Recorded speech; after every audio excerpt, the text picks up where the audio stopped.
Can we turn deserts into green lands? When we think of deserts, vast expanses like the Gobi or the Sahara come to mind. In reality, deserts are diverse regions with varying levels of plant, animal, and even human life. Cairo, the capital of Egypt, is one of the largest desert cities in the world, home to more than 23 million people. However, in general terms, a desert is an extremely dry environment where limited water makes it difficult for most living things to thrive. And deserts are expanding.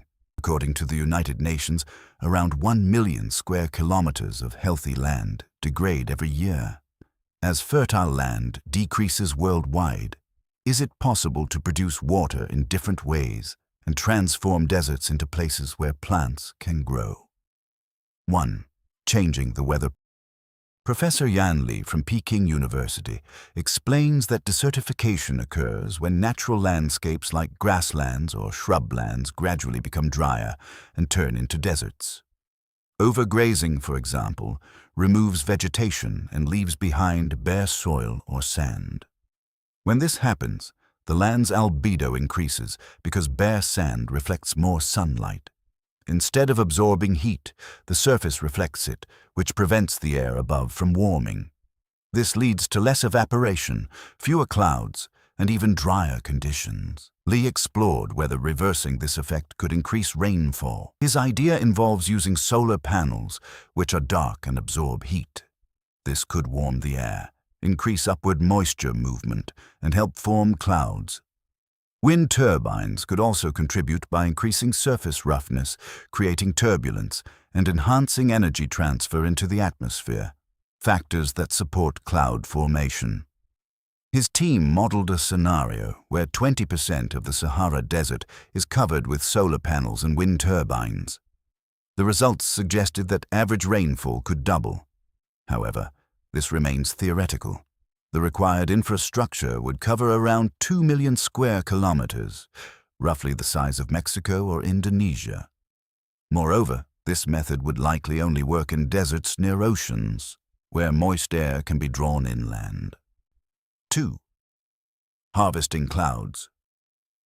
In Chile's Atacama Desert, one of the driest places on Earth, a technique exists to extract water from the air. Known as fog harvesting, this method was developed about 50 years ago. The system is simple. Mesh nets are stretched between poles. As moisture-laden fog passes through the mesh, water droplets form and are collected into pipes and storage tanks. In northern Chile, about 2 liters of water per square meter can be collected daily, and in some places up to 7 liters. Can fog harvesting one day help turn deserts into green lands? According to Carter, this is not possible. Her team is currently running a hydroponic project in the Atacama Desert using fog water. In other words, they grow plants in water-based nutrient solutions instead of soil. However, this method also has its drawbacks. Compared to other techniques, the amount of water you can collect is much lower, and you need to be in a foggy area, which usually means locations close to the coast. 3. Turning seawater into fresh water. So, as global sea levels rise, could taking water directly from the sea be a solution?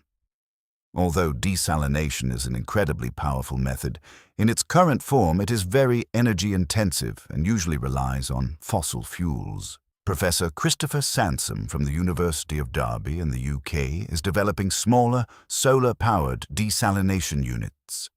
He uses mirrors to focus sunlight onto pipes, allowing seawater to be boiled and the salt separated. However, to meet human needs, let alone transform deserts into green areas, desalination would need to be significantly scaled up. And no matter how it is done, it leaves behind large amounts of salt waste that can harm the surrounding environment. So, should we turn deserts into green lands? In theory, we could transform deserts into green areas by converting seawater into fresh water, harvesting energy from clouds, or even altering weather conditions in desert regions. However, deserts are not necessarily bad places. Li describes deserts as a natural phenomenon in the world, adding that if a desert is stable, there is no problem. we can leave it as it is. Plant scientist Zinnia Gonzalez Carranza from the University of Nottingham argues that instead of trying to turn deserts green or bring water into them, we should focus on protecting the life that already exists there. She warns that efforts to green deserts could harm both the environment and the people who call these regions home in the long term. We might achieve good yields for a while, but it would come at the cost of using a lot of water. And what we see is that when too much water is used for these crops, communities living around the desert are negatively affected. She concludes, "I think the best thing we can do is to truly understand deserts, respect them, and make an effort to work with them rather than against them.